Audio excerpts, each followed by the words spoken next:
തിരുവനന്തപുരം വലിയതുറ സപ്ലൈകോ ഡിപ്പോയിൽ ജീവനക്കാർക്ക് ചുമട്ടുതൊഴിലാളികളുടെ മർദ്ദനം ഇറക്കുകൂലിയെ ചൊല്ലിയുള്ള തർക്കമാണ് കയ്യേറ്റത്തിൽ കലാശിച്ചത്. നിയമപരമായ കൂലിക്ക് പുറമെ യൂണിയനുകൾ അധികം തുക ആവശ്യപ്പെടുന്നുവെന്ന് ജീവനക്കാർ ആരോപിച്ചു.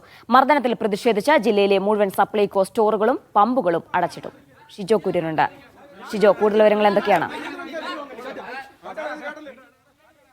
തിരുവനന്തപുരം വലിയതുറ സപ്ലൈകോ ഡിപ്പോയിൽ ചുമട്ടുതൊഴിലാളികളും സപ്ലൈകോ ജീവനക്കാരും തമ്മിൽ വാക്കുതർക്കം ഉണ്ടാവുകയും പിന്നീട് സംഘർഷത്തിലേക്ക് കലാശിക്കുകയും ചെയ്തത്. സപ്ലൈകോ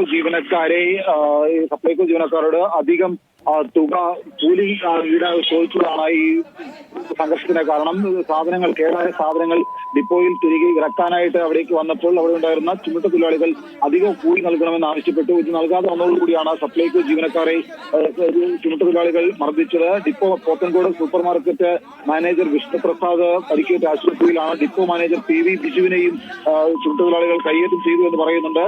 മറ്റൊരു ജീവനക്കാരൻ സന്തോഷിനെയും ചുമട്ടുതൊഴിലാളികൾ കൈയേറ്റം ചെയ്തിട്ടുണ്ട്. ഈ പരിക്കേറ്റ സപ്ലൈകോ ജീവനക്കാർ ഇപ്പോൾ ജനറൽ ആശുപത്രിയിൽ ചികിത്സയിലാണ്. നിയമപരമായ കൂലിക്ക് പകരം മറ്റ് അധിക കൂലി ആവശ്യപ്പെട്ടതാണ് സംഘർഷത്തിന് കാരണം. അത് കൊടുക്കാൻ സപ്ലൈകോ ജീവനക്കാർ തയ്യാറാകാതെ വന്നതോടുകൂടി യൂണിയൻ പ്രവർത്തകർ മർദ്ദിക്കുകയായിരുന്നു എന്നാണ് സപ്ലൈകോ ജീവനക്കാർ പറയുന്നത്. ഈ സംഘർഷത്തിൽ പ്രതിഷേധിച്ചുകൊണ്ട് തിരുവനന്തപുരം ജില്ലയിലുള്ള എല്ലാ സപ്ലൈകോ സ്റ്റോറുകളും അടച്ചിടാനും വേണ്ടി തീരുമാനിച്ചിട്ടുണ്ട്. അനിശ്ചിതകാലത്തേക്ക് സമരത്തിലേക്ക് പോകുമെന്നുള്ള മുന്നറിയിപ്പ് കൂടി സപ്ലൈകോ ജീവനക്കാർ നൽകുകയും ചെയ്തിട്ടുണ്ട്. ജീന.